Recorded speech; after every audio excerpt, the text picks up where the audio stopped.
Materi yang akan kita pelajari hari ini yaitu menggali pengetahuan baru terhadap teks bacaan dan mengenal macam-macam gaya.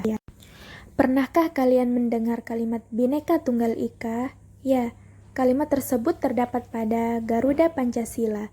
Garuda Pancasila adalah lambang negara kita. Bhinneka Tunggal Ika berarti beda-beda tetapi tetap satu. Ayo membaca. Dibaca dulu ya bukunya, Macam Suku Bangsa. Suku bangsa di Indonesia. Bangsa Indonesia merupakan bangsa yang majemuk karena terdiri atas berbagai suku bangsa, budaya, bahasa daerah, serta agama yang berbeda-beda. Keragaman yang dimiliki bangsa Indonesia tersebut tersebar dari Sabang sampai Merauke. Jumlah penduduk Indonesia tinggal tersebar di pulau-pulau di Indonesia. Mereka mendiami wilayah dengan kondisi geografis yang bervariasi, mulai dari pegunungan, tepian hutan, pesisir, dataran rendah, pedesaan, hingga perkotaan.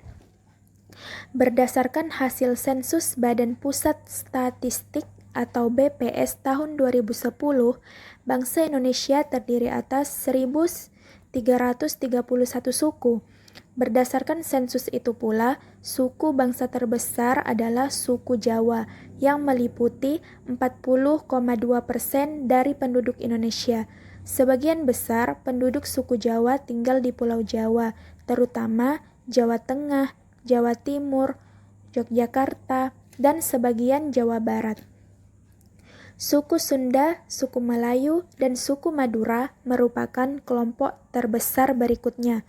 Banyak suku-suku terpencil, terutama di Kalimantan dan Papua, memiliki populasi kecil yang hanya beranggotakan ratusan orang.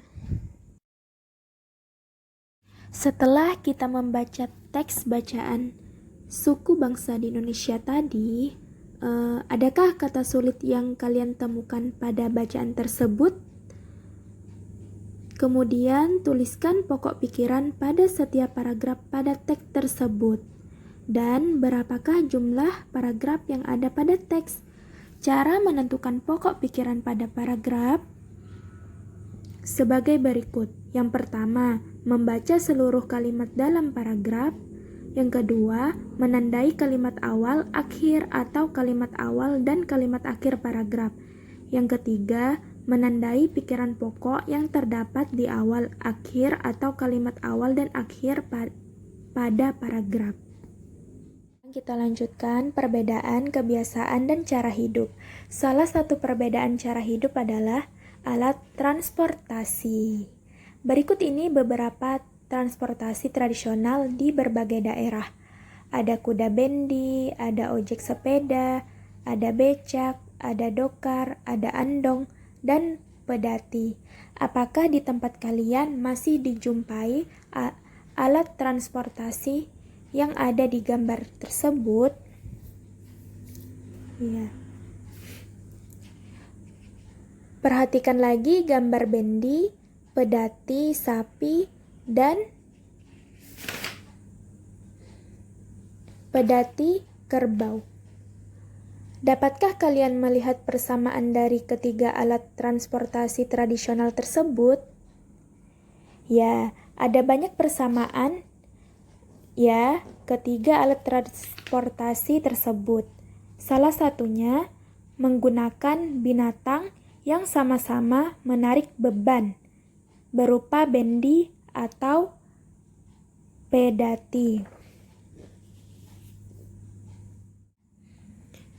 Kita lanjutkan pengertian gaya. Tarikan atau dorongan yang menyebabkan benda bergerak disebut gaya. Namun, tidak selamanya gaya dapat menyebabkan benda bergerak.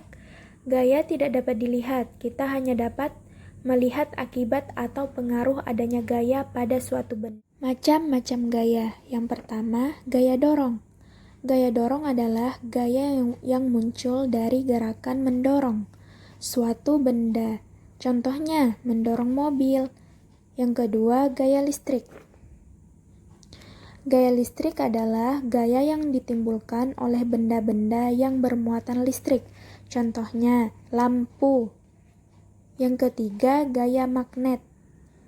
Gaya magnet adalah gaya yang timbul karena tarikan magnet terhadap benda yang terbuat dari logam tertentu. Contohnya, paku yang didekatkan pada magnet akan tertarik magnet. Yang keempat, gaya gravitasi bumi. Gaya gravitasi bumi ini merupakan gaya yang disebabkan oleh gaya tarik bumi. Contohnya, buah yang jatuh dari pohonnya. Yang kelima, yaitu gaya otot. Gaya otot itu adalah gaya yang timbul karena aktivitas otot.